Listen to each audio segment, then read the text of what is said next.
كاب حيلتات مكلخال تግራይ ዝተوهበ እዋናዊ ሓበሬታ ዕሱብ ሰራዊት ስርዓት ብልጽግና ምስ ዕጡቃት መሐመድ ሐምዳን ዳጋሎ RSF ካብ ዝተፈራለዩ ከባብታት በአስገዳድ ዝዓከቦም ምልሻታትን ካልኦት ዕጡቃትን ሒዙ بعلت 25/11/2018 ዓመተ ምህረት ኣብ ዞባ ምዕራብ ትግራይ በአንፈት ሸረሪና ኣብ ልዕሊ ሰራዊትና መጠነ ሰፊሕ መጥቃዕቲ ምኽፋቱ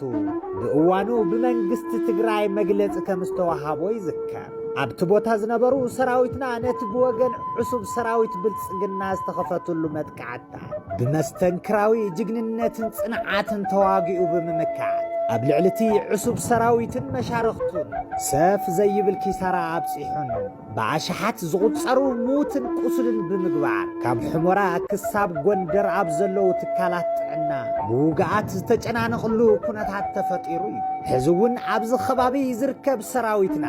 እቲ ልሙድ ናይ ዓወትን ጅግንነትን ታሪኽ ፈጺሙ ንቐጻሊ ተልእኾኡን ዝበለጸ ዓወትን ንምርግጋጽ ቁመኑኡን አቀማምጡን አመዓራሪው ድሉ ኮይኑ ይርከብ። ብወገን ጆኖሳይደራዊ ስርዓት ብልጽግና ነቲ ዝገጠሞ ዘይገመቶን ዘይተጸበዮን ምሽፋን ዝተፈላለዩ ሓሶትን ምድንጋራትን ወረታት ብምንዛሕ ኩሎም ሜላታት ፕሮፓጋንዳ ተጠቒሙ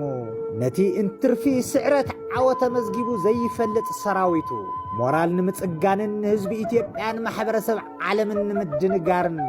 እንዳጸዓረ ይርከብ። ኮይኑ ግን ካብ መጀመርትኡ ሞራሉ ዝተሰበረ ሰራዊቱ በዝናይ ሓሶት ዓወት ክጽግኖ ከም ዘይኽእል ጋዲ ይኸውን ኣሎ። እዚ ከም ዝነሃለወ እቲ ጆኖሳይደራዊ ስርዓት ብልጽግና ነቲ ካብ መጀመርያ ጀሚሩ ዝሓንጸጾ ህዝቢ ትግራይ ናይ ምጽናት ዕላምኡ ስለ ዘይተሳኽዐሉን ሕዝውን መሊኡ ሰራዊቱን ኣጽዋሩን ኣጓዒዙ ኣብ ኩሎም መዋሰንታት ከባብታት ትግራይ ኣኪብዎም ይርከብ። ስለ ዝኾነ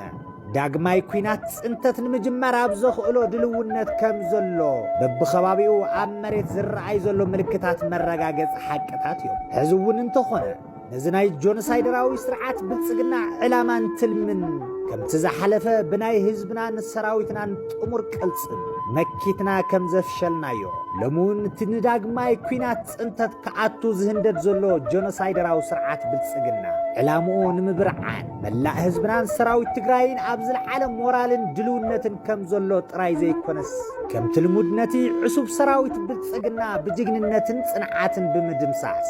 ባህግን ድሌትን ኩሎም ደመኛታት ጸላእቱ ኣምኪኑ ህልውንኡ ከም ዘረጋግጽ ንፈታውን ጸላእን ክነፍልጥ ንፈቱ። ዘበት ንዳግማይ ጽንተት ክብርን ሞገስን ንሰማዕታትና ካብ ማእኸል ኣመራርሓ ሓይሊ ምክልኻል ትግራይ ሐምለ 28/2018 ዓመተ ምህረት መቐለ